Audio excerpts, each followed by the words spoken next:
Hello दोस्तों, welcome back to my channel. कैसे हैं आप सभी और कैसी चल रही है आपकी यूपी टेट की तैयारी। जैसा कि आप लोग को पता है कि अब 5 दिन बचे हैं यूपी टेट को। 2 तारीख से एग्ज़ाम स्टार्ट है और अगर आप लोग को लगता है कि अभी कुछ तैयारी नहीं हुई है तो अभी भी समय है। हम बेस्ट स्ट्रेटजी अपना के अपनी तैयारी को बेहतर बना सकते हैं और ये यूपी टेट का एग्ज़ाम क्वालिफाई कर सकते हैं। क्योंकि ये क्वालिफाइंग एग्ज़ाम है तो इतना परेशान नहीं होना है। ये जॉब नहीं देगी, बट हाँ क्वालिफाई करना ज़रूरी है। जनरल के लिए 90 नंबर और ओबीसी के लिए, एससी एसटी के लिए 82 नंबर लाने कंपलसरी होते हैं। तो आज मैं इस वीडियो में यही बात करने वाली हूँ कि अब इन बचे दिनों में हमको क्या करना है, मोस्ट इम्पॉर्टेंटली क्या नहीं करना है, और बात करेंगे कि किस चीज़ को हमें अपनाना है, किस चीज़ को अवॉइड करना है। तो ये सब जानने के लिए वीडियो के लास्ट तक बने रहिए। फिर लाइट चली गई दोस्तों, बारिश हो रही है तो इस वजह से।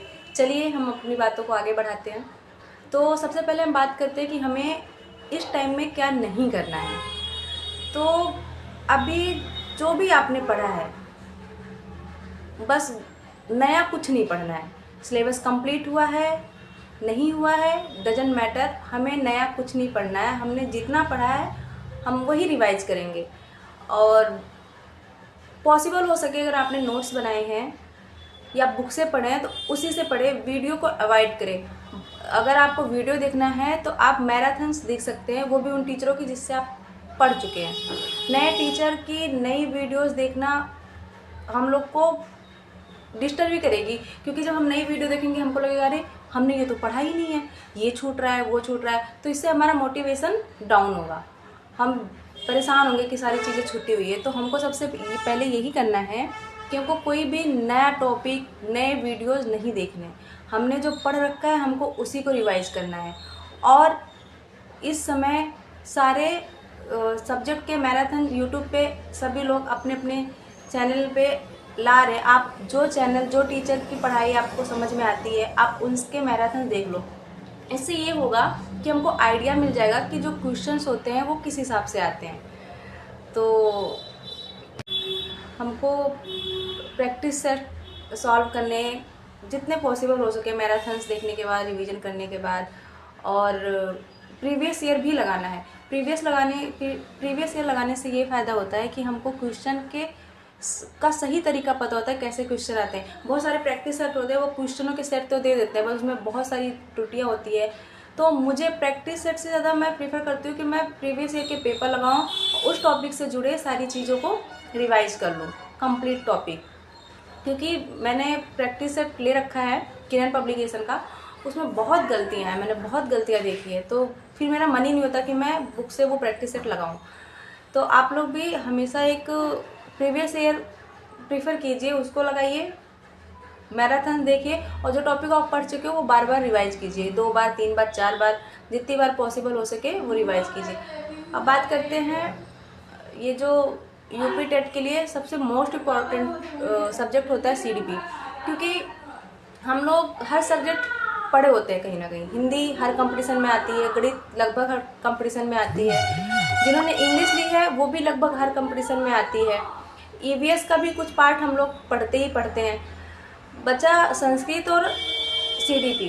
संस्कृत तो किसी भी कंपटीशन में नहीं आता है, और सीडीपी भी हम लोग डीएलएड में पढ़ते हैं, बीटीसी करते हैं, वहीं से वो सोर्स होता है, तो हमको उस पर ज़्यादा फोकस करना है। सीडीपी का यूपी टेट में एक तरीका ये है कि वो कुछ टॉपिक फिक्स हैं जिससे वो क्वेश्चन हर साल बार बार पूछते हैं। जैसे शिक्षण विधियाँ हो गई, और जो शिक्षण सिद्धांत हैं उनके नाम, उनके किसने वो सिद्धांत का प्रतिपादन किया, वो सब। तो हमको ये सब कई बार रिवाइज करना है।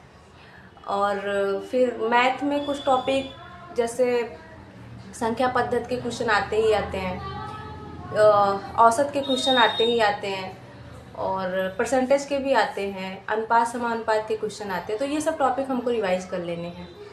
और मेरे यहाँ लाइट जाने वाली, मतलब चली गई है, तो ये दिक्कत हो रही है।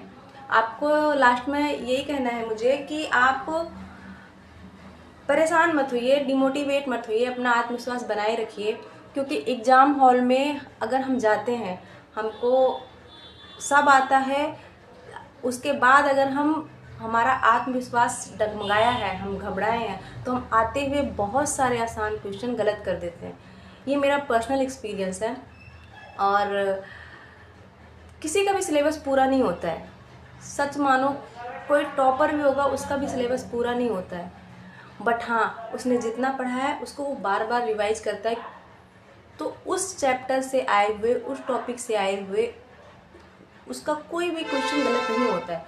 और हम क्या करते हैं, हम लोग सारा पढ़ने के चक्कर में, सिलेबस कंप्लीट करने के चक्कर में हम रिवीजन कर ही नहीं पाते, तो सारा पढ़ने के बाद भी हमारे क्वेश्चन वहाँ अटैम्प्ट नहीं हो पाते, फिर कन्फ्यूजन हो जाती है, इसका क्या होगा, इसका क्या होगा।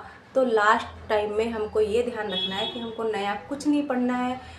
कोई ज़रूरत नहीं है कि हमको सारा कवर करना है, ये टॉपिक छूटा है तो इसकी वीडियो देख के कंप्लीट कर लें, ये टॉपिक छूटा है तो इसकी वीडियो देख के कंप्लीट कर लें। नहीं, आपको करना है जो टॉपिक आपने किया है उसी की वीडियो भी बार बार देख लीजिए। अगर आपने नोट्स नहीं बनाए हैं, आप बुक से नहीं पढ़ते हो, आप सिर्फ वीडियो से पढ़े हो, तो अगर किसी का कोर्स ले रखा है तो उसमें आप उनके PDF से रिवाइज कर लीजिए। अगर आपको सुन के ज़्यादा समझ में आता है तो आप वीडियो ऑन करके उसको सुनिए, वही टॉपिक बार बार जो आप पढ़ चुके हो, नया नहीं।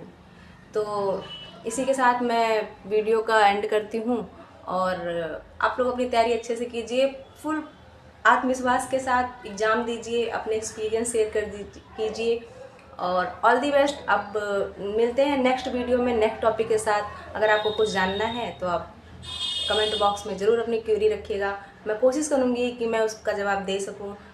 Okay, till then, tata, bye bye.